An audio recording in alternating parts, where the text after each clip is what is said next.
Mtazamaji wa Wananchi Digital, huwezi kuyazungumzia maendeleo ya soka Tanzania bila kuitaja bodi ya ligi Tanzania. Na leo tupo na mwenyekiti wa bodi ya ligi Tanzania, ndugu Steven Mguto. Tuko naye hapa kuangalia utumishi wake ndani ya bodi ya ligi, lakini pia utumishi wake ndani ya Coastal Union ambaye yeye alikuwa anaiongoza, iliyompa ticket ya kuwa mwenyekiti wa bodi ya ligi. Nitakayokuletea mfululizo wa mahojiano haya ni mimi Hatib Naheka, nikiwa na wenzangu Victoria Melkat, Ali Mlanzi na Hatibu Mgeja nyuma ya kamera katika mfululizo wa mahojiano haya. Mwenyekiti, wewe ni mwenyekiti wa kamati ya usimamizi wa ligi. Ni kesi gani iliwahi kuja ikawapasua kichwa wakati wa maamuzi? Ziko nyingi. Moja hapo ambayo inafanana na hii ya juzi hapa ni iliyotokea kwa 2021 ile ya Yanga walipogoma kwa sababu muda umesogezwa. Ile ilitusumbua.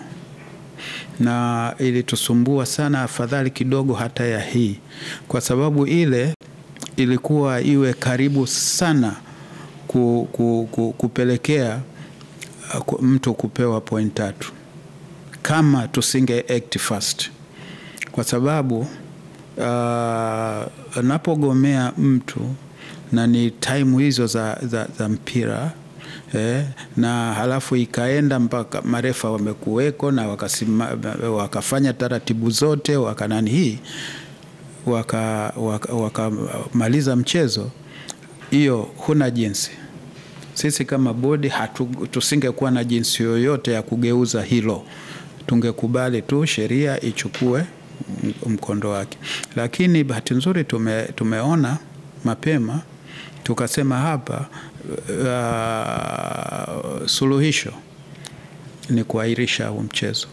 Aidha tuusogeza mbele au tunafanyaje, lakini tuahirishe ili hizi hatua nyingine zote zisifikiwe. Manake ilikuwa ni hatari, ni lazima mtu angeshuka daraja. Unaona, na ingekuwa ni maamuzi magumu ambayo kusema kweli pia hata sisi wenyewe yangetupa wakati mgumu. Nikubali kwamba tunaongoza timu ambazo kusema kweli ni ziko na umaarufu mkubwa. Hiyo hakuna mtu anaweza kukataa. Ndio maana tunasumbuka, unaona tunakaa vikao hapa kwa sababu ya hizo. Kwa sababu kama ingekuwa ni rahisi, ilikuwa ni kitu straightforward, kwamba wewe umefanya hiki, faini yako hii. Wewe umefanya hiki, unashushwa daraja. Ingekuwa rahisi. Lakini piga picha, umeishusha Yanga, umeishusha Simba. Hebu piga picha. Lakini ni kutokana tumekuwa na malezi mabaya tangu huko nyuma. Unaona, sasa ni tatizo kubwa kurekebisha mambo sasa hivi. Tatizo kubwa sana. Unaona, mtoto anakuwa tu unamfundisha kuongea matusi. Unaona, sasa kuja kumrekebisha, yeye atajua kwamba tangu nimezaliwa mimi najua hili sio, ni neno tu la kawaida. Uje ulirudishe itakuwa ngumu. Amuoni sasa unasema tukio hili linalingana na hili la sasa la mchezo uliopita ambao namba 184 kati ya Yanga na Simba. Nao imetokea scenario kama hii. Pressure ikoje kwenye tukio kama? Of course pressure ni kubwa. Kama hili la juzi, pressure ni kubwa, lakini siwezi kusema ni pressure kubwa sana. Maneno ndio mengi.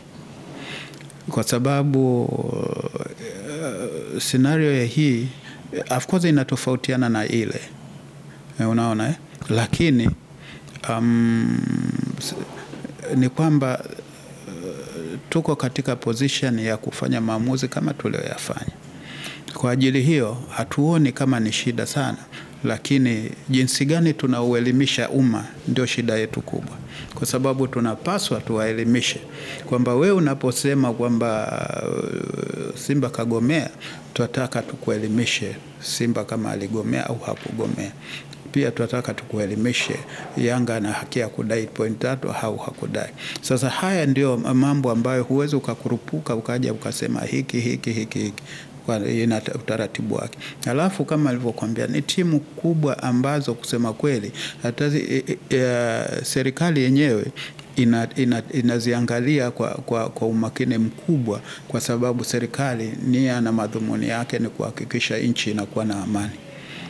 Sasa watu wa mpira bwana, unakuta watu na madigrii yao na nini, lakini behavior yao inabaki ile kama ya mtu mwingine yoyote katika mapenzi haya ya mpira. Kwa hiyo hivi ni vitu ambavyo tunasema kwamba hekima na busara ni lazima zitumike. Sheria, kanuni ipo kweli, lakini lazima pia utumie hekima na busara. Sasa huyo asiyetaka kutumia hekima au busara, kusema kweli huyo hayuko all out kutatua hili tatizo. Nia yake ni ku create commotion ambayo haitakuwa na maana yoyote. Hebu niambie kama leo hivi nani hii unasema kwamba huyo labda zinaombeana hizi timu, mmoja ashushwe daraja, and then unapata faida gani? Halafu competitiveness yako wewe unaipata kwa huyo mtu uliyemwombea kushuka daraja. Mtu atashuka daraja ikibidi, hakuna jinsi. Na uweze kujua inawezekana mtu akashuka daraja kwa hili au asishuke daraja. Kwa hiyo siku zote ni lazima tuangalie hekima na busara zituongoze mpaka tutakaposhindwa kabisa. Na tukishindwa kabisa, definitely lazima tu involve serikali nayo iweze kusaidia katika jambo hili, kwa sababu kuhakikisha amani inakuwepo sio swala letu sisi tu peke yetu. Kila mtu anatakiwa kuhakikisha kunakuwa na amani, kwa sababu mpira ni mchezo mkubwa sana duniani. Hizi ni klabu kubwa na matukio haya mawili yanazihusisha hizo klabu kubwa. Hamuoni sasa kuendeleza busara, na unasema kwamba malezi ya hizi klabu ndio yanaleta shida?